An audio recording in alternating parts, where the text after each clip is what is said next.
मन का बुढ़ापा। जब से शादी कर रीना अपने ससुराल आई थी, अपनी सासू माँ सोनी जी को बीमार ही देखा था। सोनी जी किसी न किसी शारीरिक तकलीफ से हमेशा परेशान रहती। सोनी जी ने इसलिए अपने बेटे राकेश की शादी भी जल्दी कर दी थी कि घर में बहू आ जाएगी तो घर संभाल लेगी, वरना तो भारी होते शरीर ने उन्हें और पूरे परिवार को कामवाली पर ही निर्भर कर दिया था। सोनी जी के घर में उनके पति मोहन जी और 2 बेटे राकेश और सुमन थे। रीना राकेश की पति थी। रीना बहुत प्यारी लड़की थी। बहू बनाते ही घर की जिम्मेदारियों को उठा लिया था।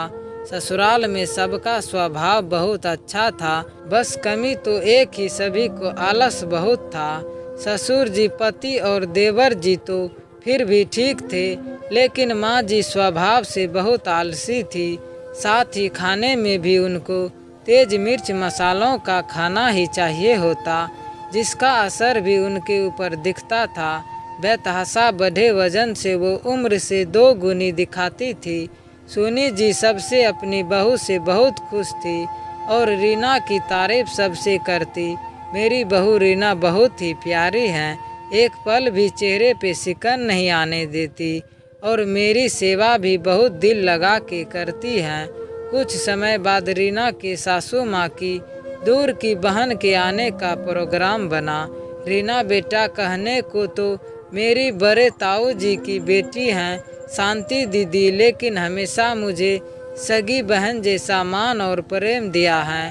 तुम उनका भी वैसे ही ख्याल रखना जैसे मेरा रखती हो। जी माँ, आप निश्चिंत रहें, मौसी जी को कोई शिकायत नहीं होने दूंगी। शांति मौसी का परिवार दिल्ली में रहता था और मौसी जी वहीं अनाथालय और वृद्धाश्रम में लड़कियों और औरतों को सिलाई बुनाई का प्रशिक्षण देती थी। अक्सर उनका काम लखनऊ में भी होता और जब भी उनका आना होता वो सोनी जी से मिलने जरूर आती थी। अपनी सासू माँ से रोज रीना शांति मौसी के समाज सेवा के किस्से सुनती तो उसके दिल में भी उत्सुकता हो रही थी। मौसी जी से मिलने की सही समय पे शांति मौसी घर आ गई। उनके आने से पहले ही रीना ने सभी तैयारी बहुत दिल से की थी। खाने में जैसा ससुराल में सबको पसंद था वैसा ही चटपटा खाना बनाया था। शांति मौसी जैसा नाम वैसा ही रूप, शांत सभ्य चेहरा, होठों पे मुस्कान और सुंदर काया। रीना अपनी मौसी सास को देख तंग थी। कहने को तो वो रीना की सासू माँ से 5 साल बड़ी थी, लेकिन दिखती 10 साल छोटी थी। जैसी कल्पना रीना के मन में शांति मौसी की थी, उससे बिल्कुल अलग वो थी। रात के खाने में तरह तरह के व्यंजन देख मौसी जी मुस्कुरा उठी, क्योंकि सुनी तेरा चटपटा खाने का शौक कम नहीं हुआ। अब इस उम्र में क्या कम होगा दीदी, आप खाओ ना खाना। रीना बहू बहुत स्वाद खाना बनाती हैं। सोनी जी के कहने पे शांति मौसी ने खाना तो खाया, लेकिन उन्हें खाता देख रीना समझ गई इतने तेल मसाले का खाना उन्हें पसंद नहीं आया और उनका पेट नहीं भरा। रात को सोने से पहले रीना ने 1 गिलास दूध का मौसी जी को पीने को दिया तो मौसी जी मुस्कुराते हुए कहने लगी, बेटा मेरे लिए परेशान ना होना, मैं बहुत सादा खाना खाती हूँ। मौसी जी की बातें सुन रीना ने हामी भर दी। अगले दिन सबके उठने के पहले ही मौसी उठ गई और जब रीना जागी तो मौसी बाहर वॉक करती दिख गई और उसके बाद भी सारा दिन मौसी जी हर छोटा मोटा काम खुद ही करती। सुबह के नाश्ते में रीना ने उनके लिए हल्का नाश्ता बनाया। टेबल पे गर्मा गर्म उपमा देख मौसी जी का चेहरा खिल उठा। शांति मौसी 4 दिन रुकी और हमेशा रीना ने उन्हें सुबह शाम योगा वॉक करते देखती। मौसी जी बिल्कुल सादा खाना खाती और अपना सारा काम भी खुद ही करती थी। आश्चर्य से रीना कभी अपनी सासू माँ को देखती तो कभी अपनी मौसी सास को, जहाँ उम्र में बड़ी होकर भी कितनी फुर्तीली थी, हर काम खुद करती, वहीं रीना की सासू माँ बिना छड़ी के चल भी नहीं पाती थी। मौसी जी, आप दिल्ली से जैसे शहर में रहती हैं, रुपये पैसे की कोई कमी नहीं है और उम्र में भी मम्मी जी से बड़ी हैं, फिर भी आप इतनी फिट हैं, सारा काम खुद करती हैं। मम्मी जी बता रही थी, आप समाज सेवा का काम भी करती हैं, इस उम्र में इतना काम करने की क्या ज़रूरत है आपको, आप तो आराम से भी रह सकती हैं, फिर इतनी भाग दौड़ क्यों?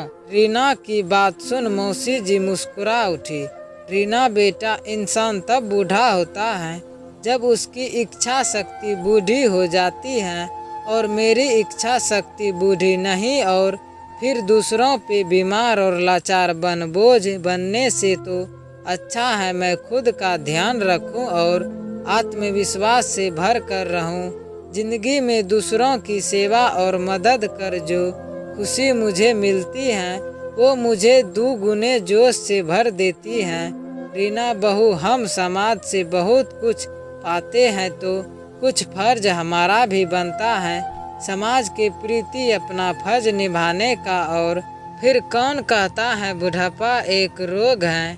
बुढ़ापा तब रोग बनता है जब हम मान लेते हैं अपनी उम्र देख और आराम का सोच अगर मैं घर बैठ जाती तो ना सिर्फ अपने शरीर और अपने हुनर में जंग लगा लेती, साथ ही कितनी औरतें जो आज आत्मनिर्भर बनी हैं वो ना हो पाती अगर मेरे हाथों के हुनर को अनाथ लड़कियां और विधवा औरतें सीख आज अपने पैरों पे खड़ी हो रही हैं और आत्मनिर्भर बन रही हैं, तो इससे बड़ी खुशी मेरे लिए क्या होगी।